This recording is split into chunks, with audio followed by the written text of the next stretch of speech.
O neoconstitucionalismo, ele apresenta assim algumas marcas também dentro do sistema. Então, quais seriam essas marcas? O primeiro, que a Constituição, ela é o centro do sistema. Todas as demais normas, elas devem estar então em sintonia com a Constituição. Sendo assim, existe uma inferioridade e superioridade das suas normas, ou seja, o que impera, o que prevalece é a Constituição, ela é uma norma superior dentro do ordenamento jurídico. Existe também uma carga valorativa, onde ressalta-se principalmente a dignidade da pessoa humana e os direitos fundamentais.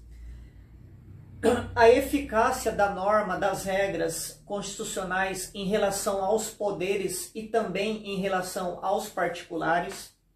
A concretização dos valores constitucionalizados. A garantia de condições dignas mínimas, ou seja, cada cidadão precisa ter ali as condições mínimas para a sua sobrevivência, isso precisa estar garantido na Constituição.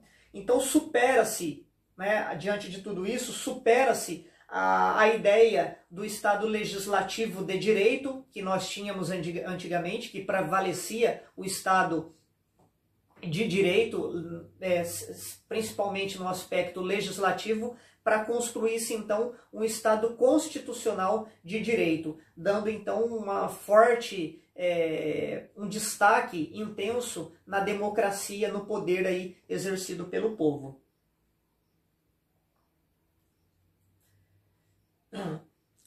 Destaca-se ainda as opções diante do constitucionalismo, as opções políticas gerais e as opções políticas específicas.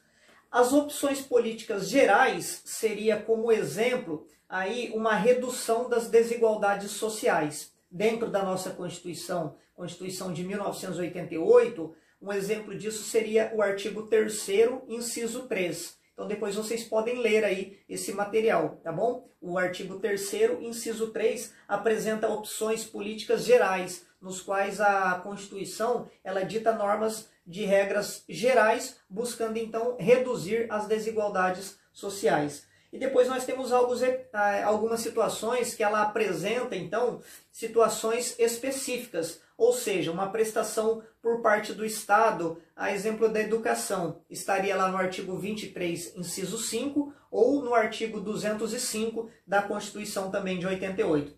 Então o grande desafio do neoconstitucionalismo é encontrar então mecanismos para que todos esses direitos, todas essas garantias se efetivem dentro da sociedade.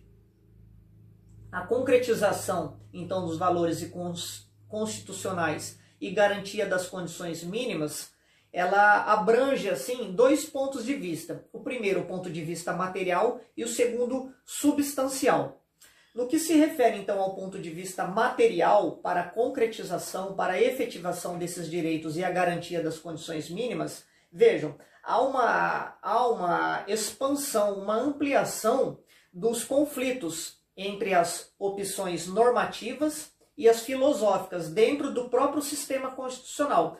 Então, a nossa Constituição, principalmente, onde ela, no momento que ela foi criada, o momento histórico proporcionou isso, nós estudaremos também daqui a algumas aulas, ela é uma norma dirigente, é uma Constituição dirigente, e ela tem muitos artigos, muitas regras, várias emendas posteriormente. Então, algumas normas elas entram em conflito. Um exemplo disso seria, talvez a maioria já tenha ouvido falar, quando prevalece ali na nossa Constituição a liberdade da informação e de expressão. É uma garantia prevista na nossa Constituição. Eu tenho então liberdade de informação e de expressão. Por outro lado, eu tenho o direito à intimidade, a honra e a vida privada. Eu também tenho essa garantia constitucional.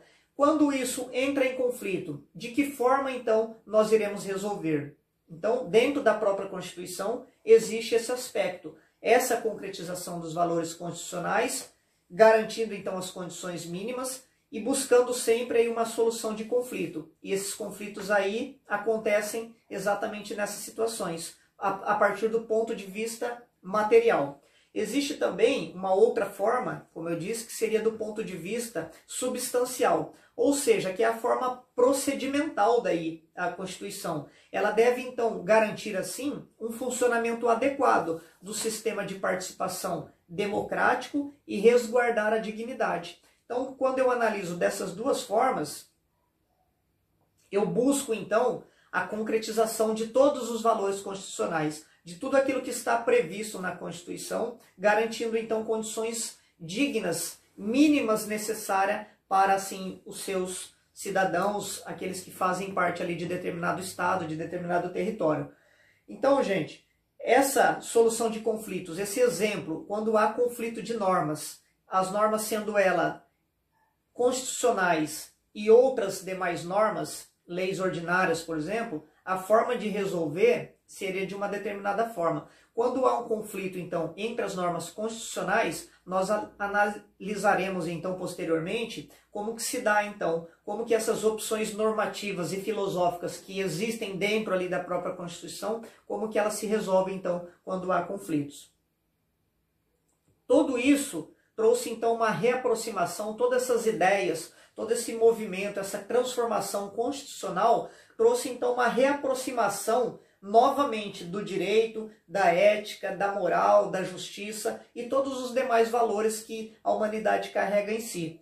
Vocês provavelmente estudaram, eu tenho estudado isso com o pessoal do primeiro período de direito, que a moral e o direito, por exemplo, eles andaram junto, caminharam junto por muito tempo, por vários séculos. E até que então houve-se um estudo onde doutrinadores começaram a distinguir, a separar o que seria o direito e o que seria a moral. E hoje, com esse novo movimento do neoconstitucionalismo, apesar de todas as diferenças, esses valores aí, isso tudo foi reaproximado novamente. Busca-se hoje fazer com que o direito caminhe, então, em paralelo, em sintonia com a ética, com a moral, com a justiça e assim por diante.